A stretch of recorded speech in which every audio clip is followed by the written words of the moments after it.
Okay. So I open up the image in Camera Raw, and the first thing I'm going to do is increase the shadows. It's nice that it's a raw file. Increase the exposure some. And then all this up here, we could decrease the highlights. And even mess with the whites some too. The blacks will give back some contrast. Get an increase in contrast there. Her face is a little pink, so we could add some green. I always warm everything up a bit. Increase the exposure a little bit more. And I'm just gonna zoom in to see what it looks like. Sorry, I kind of mumble, so hopefully you can hear me okay. Clarity, I'll bring up a little. These two little cone thingies. That's where you could do sharpening like that. The more sharpening you do, the more grain you'll introduce. So the noise reduction really helps with that. You could see what it's doing. Makes it softer. But that's probably, you probably don't have to mess with that bit too much. So let's go back out. Press this Y right here. So that's already the difference that we have. Just messing with these sliders. And you can pull the vibrance up a little bit. Saturation a little. So that helps that. Then we're going to open it. Open Photoshop. I have CS6, but I'm using the Photoshop CC, the Creative Cloud. Right now, it's pretty much the same thing.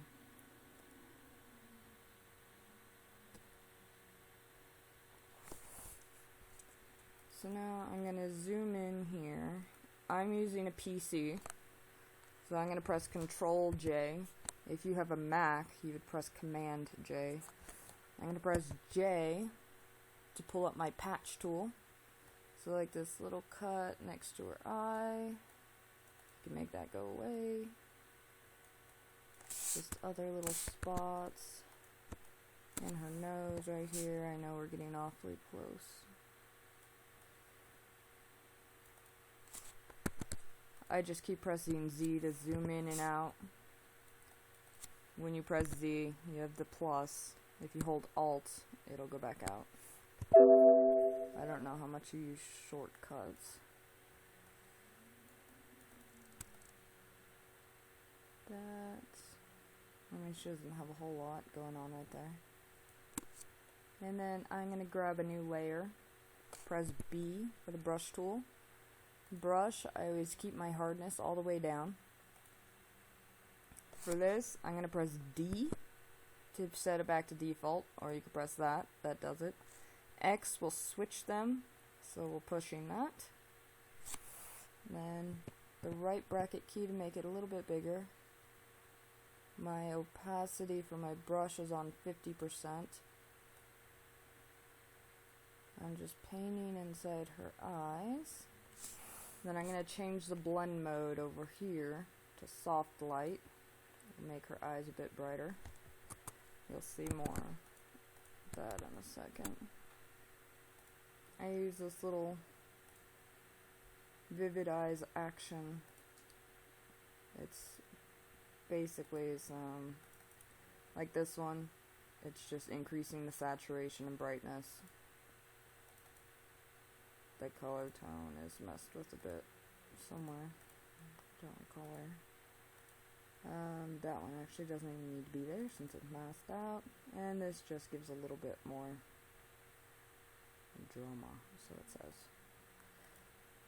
So with your white brush, this Vivid Eyes thing, by the way, was just a free action I got from Paint the Moon. Sometimes I get lazy. The other actions I actually made myself. Actions are nice if you have the same type of workflow. And what this will do is brighten up your eyes. we need to lower this one quite a bit. I'm not sure what color her eyes are supposed to be. And you can see that's what we've done so far, so maybe we should lower it down even a little bit more. You don't want to make it too outrageous. And of course, also, if you wanted, like, say her eyes are actually blue, they look like they might be, I'm not entirely certain. You could just grab a blue color, or you could press B and then Alt and sample within here to get a color similar. And you could just paint in there and just mess with the blend modes, see what it does. See, it'll colorize it and stuff, and like overlay. If you left it right there. Sorry, it likes to do that. See, that gives it a little bit of a blue tint. So I mean, you could just mess with things like that too. So now we've lightened it up quite a bit. We've brightened her eyeballs a little. I'm going to press Control-Shift-E to stamp it all together, because I like to do that. If you want, like right here, you could press Control-Shift-X. I'll show you how to get to it from the actual menu too, but this is the liquify menu. This is your forward warp tool, which is pretty cool. I mean, this isn't necessary, obviously. You can get to it by pressing W. But it's just nice to know. I usually try to get rid of double chins and stuff. And you can just press around. You can make people skinnier, fatter, whatever you want. Just try and smooth things out a little bit.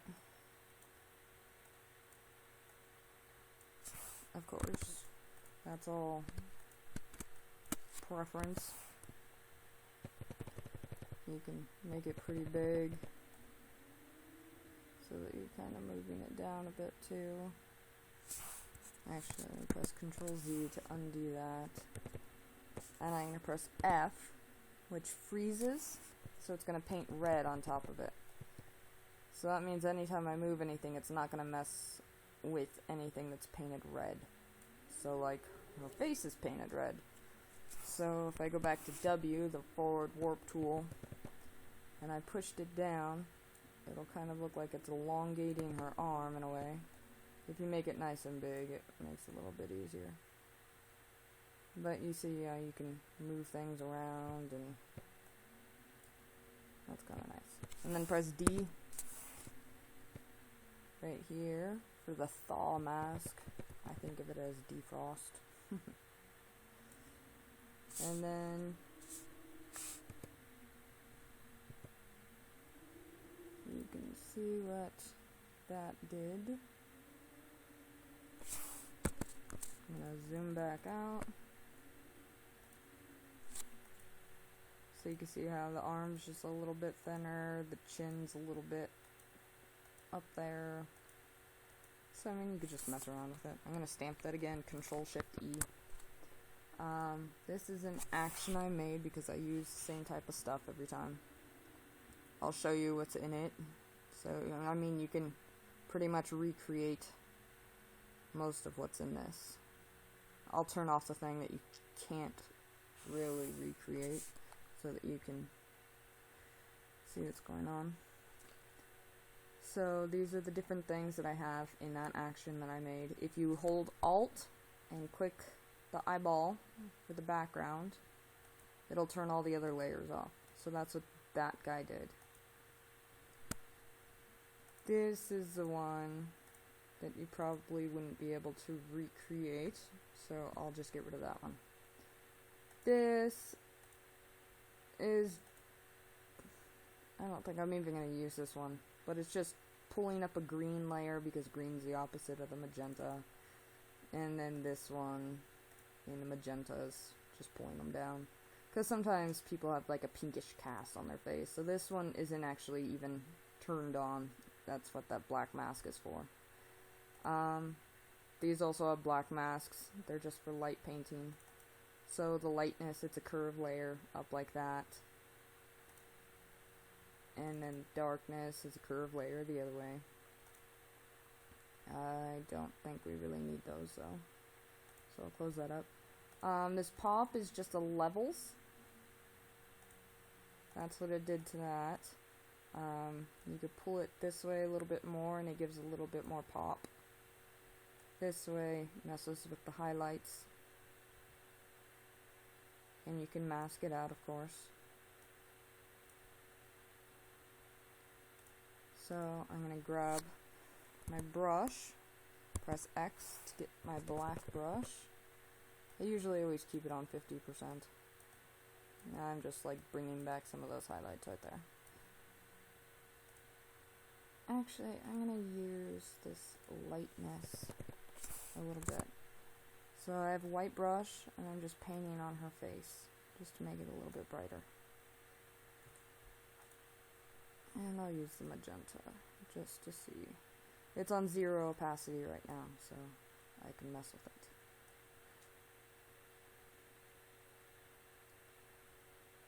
See, it makes a bit of a difference. So I'll just put it at like 26%. This lighten layer is just an empty curves, but set to screen. Right now it's on 20%. So if I turn it off, see, it just brightens it up a bit. This darken, it's the same thing, an empty curve, or empty curves, but it's put on multiply. The opacity is at 0% right now, so it's not even doing anything. I like this one because I will turn it up, and then I'll grab a black brush.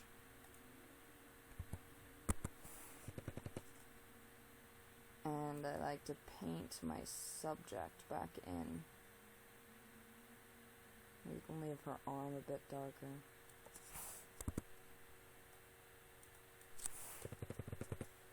It's nice because it's kind of like giving contrast and stuff. And it made the background nice and dark. So that's what that did. This soft vignette, it's not a whole lot, it's just a little bit around the edges. And it's just a gradient fill level layer. So, linear, 90 degrees, reverse, blah blah blah. You can see what it does. This guy is just a stamp of everything. And then a high pass filter. The high pass filter is up here, by the way. Go to other high pass. So, let me see. No. But, I mean, that isn't even necessary. I'll show you what it does. Okay, the white brush, it just makes... I normally only put it on eyes sometimes. It's just a tiny bit of extra sharpening.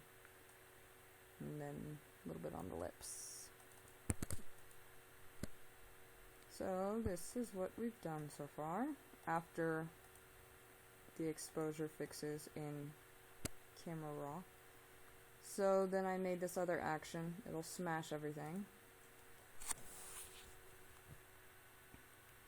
My editing style is pretty much the same for all of my pictures to create that whole branding look that I like. So I use the same actions for everything. This group, yeah, there's, I guess, a few different things in here. Let me see.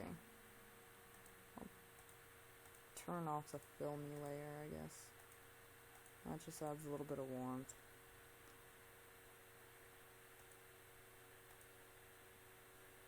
Alright, here, maybe instead.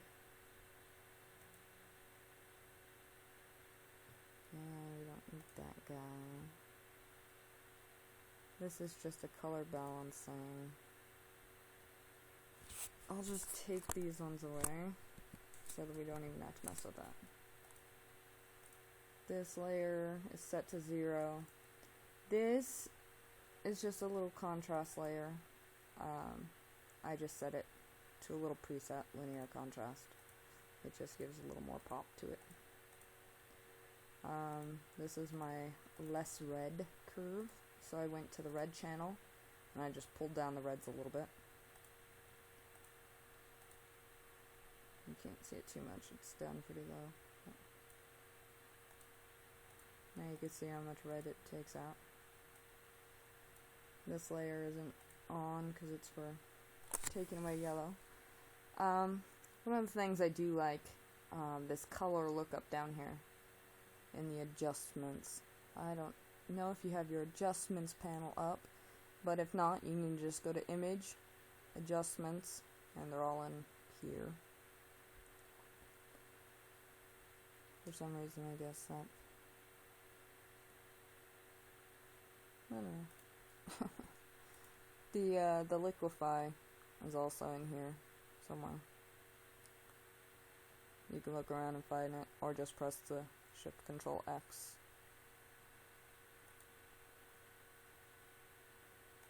So these color lookups are pretty neat. You could just press the down arrow and scroll through them. You can see what it does. And you can lower the opacity. I use this one quite a lot on a much lower opacity. And this one I like a lot. And I mean, you can, and the film stock always looks nice. And see, you could just lower the opacity to see the different effect it has. It just gives it a nice little pop boost. And then you could even grab another one if you want.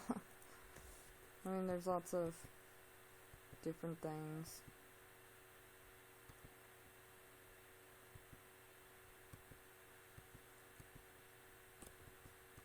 That one's nice for a more subtle sepia-ish looking.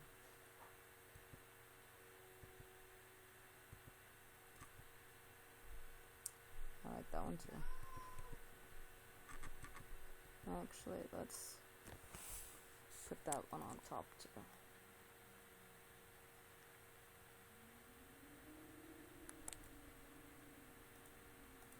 So that one did a little bit, and that's what that one did. So again, pressing Alt and the eyeball, that's what that did. This darker one we can get rid of. That was just that linear contrast, a little bit less red. And the two color lookups. This less yellow we're not using. Let's get rid of that. Another way you can add some pretty nice contrast, you can add another curves layer and then change the blend mode to soft light. And then obviously lower the opacity so you don't have too much. And that gives it a bit more of a pop. And you see her face is kind of a little bit yellowish now. You can grab a color balance. I mean, there's lots of ways you can do it, but you can see how that's taking down some of the yellow. You can take down some of the magenta. And you can also mess with the shadows and the highlights and stuff too. So that's what that did. You can lower that down a bit.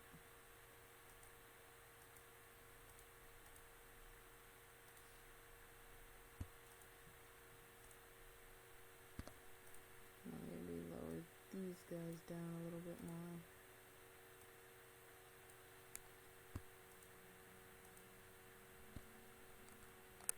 And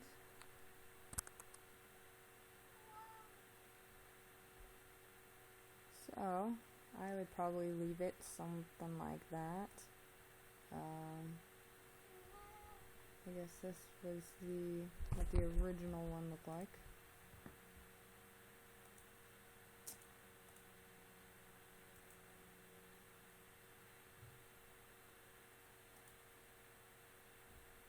Alright, fine, be weird.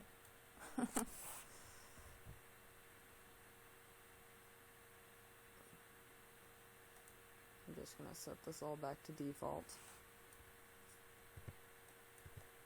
so that we can compare the original. with what we have now.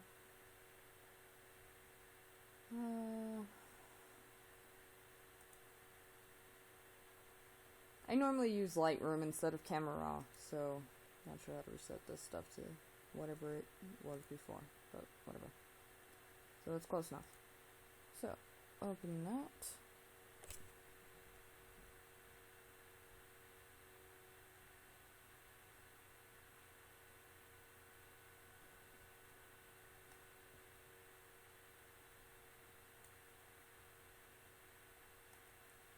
And that's what we've done.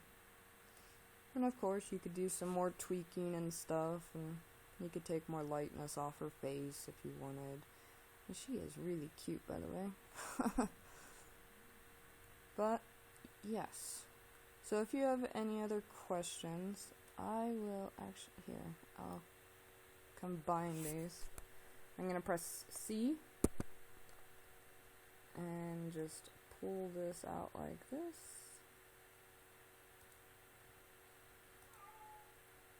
So that I can show you the before and after. Control J to make a copy of that layer. There are lots of ways you can do this. I just always do it like this for some reason. And then Control T will give you the move tool, or the transform tool rather. There you go. Back to C, bring it back in. And I will smash that. Control Shift E. I use this Webb resize and sharpen action. That was also another freebie from Paint the Moon, because I'm too lazy to make my own. It just makes it look nicer for the web, instead of all crunchy like Facebook likes to do. And I don't know if you know how to add text, but you could easily just grab T and white's probably fine. I'll just stick a little before right there. I'm not sure where you are at in Photoshop, so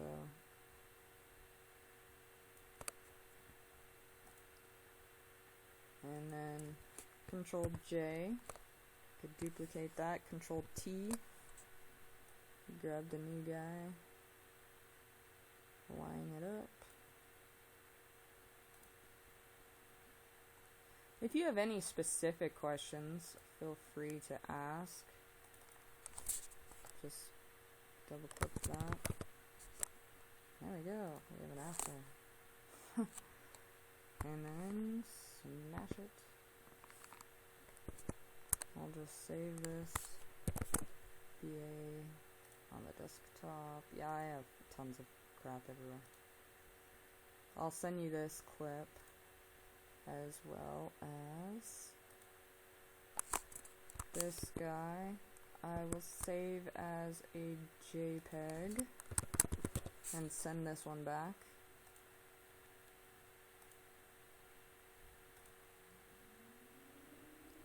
And there we go. So, I don't need that one. And if you just use the resize and sharpen, just like that, you'll see the difference. That just looks nice and sharper for the web. But yeah, if you have any other questions, just let me know, and I will get this right back. Sorry for it taking so long. I've been so bombarded with editing and photo shoots, and yeah. Alright, thank you, and I hope this helps.